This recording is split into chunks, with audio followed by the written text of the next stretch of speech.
தற்போதைய செய்தியை பார்க்கிறோம். திருப்பரங்குன்றத்தில் 144 தடை போடப்பட்டது ஏன் என்பது தொடர்பாக வழக்கில் தற்போது அரசு தரப்பிலிருந்து விளக்கம் அளிக்கப்பட்டு வருகிறது. உயர்நீதிமன்ற கிளையில் விளக்கம் அளித்திருக்கக்கூடிய அரசு தரப்பில் இருந்து நீதிமன்றம் உத்தரவிட்டதை நிறைவேற்ற முடியாத என்ற காரணத்தினால் இந்த 144 தடை உத்தரவு பிறப்பிக்கப்பட்டதாக வாதம் முன்வைக்கப்பட்டிருக்கிறது.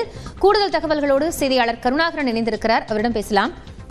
கருணாகரன், இப்போ இந்த வழக்கில் அரசு தரப்பு அளித்திருக்கக்கூடிய விளக்கங்கள் என்ன, அதனுடைய விவரம்?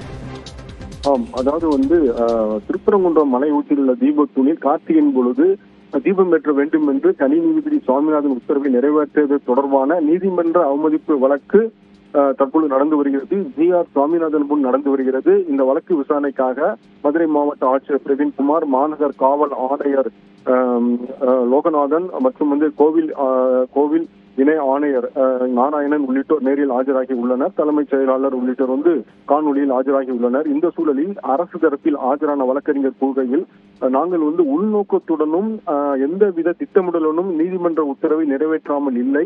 அங்கிருந்த சூழல் அவ்வாறு இருந்தது. மதுரை ஏற்கனவே மிகவும் சென்சிட்டிவான பகுதி. மத கலவரம் ஏதும் ஏற்பட்டுவிடக் கூடாது என்பதற்காக அங்கிருந்த ஆயிரக்கணக்கான பக்தர்களினுடைய அந்த சூழல் கருத்தில் கொண்டு நாங்கள் அந்த நீதிமன்ற உத்தரவை நிறைவேற்றாமல் இருந்தும் எந்த உள்நோக்கமும் இல்லை. இதை புரிந்து கொள்ள வேண்டும்.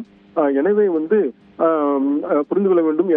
இது வேண்டுமென்று நிறைவேற்றப்படாத ஒரு சூழலால் நீதிமன்றம் திட்டமிட்டு எங்கள் மீது குற்றச்சாட்டு பதிவு செய்ய எந்த முகாந்திரமும் இல்லை. எனவே இந்த நீதிமன்ற அவமதிப்பு வழக்கை ஒத்திவைக்க வேண்டும், அதிகாரிகள் மீது குற்றச்சாட்டு பதிவு செய்யக்கூடாது என அரசு தரப்பில் வாதிடப்பட்டது. அதைத் தொடர்ந்து நீதிபதி குறுக்கிட்டு கேள்வி எழுப்புகையில், சில வார பத்திரிகைகள் நான் இந்த வழக்கு தொடர்பாக சில விளைவுகளை சந்திக்க வேண்டும் என்று குறிப்பிடப்பட்டுள்ளது ஏன் என்று கேள்வி எழுப்பினார்.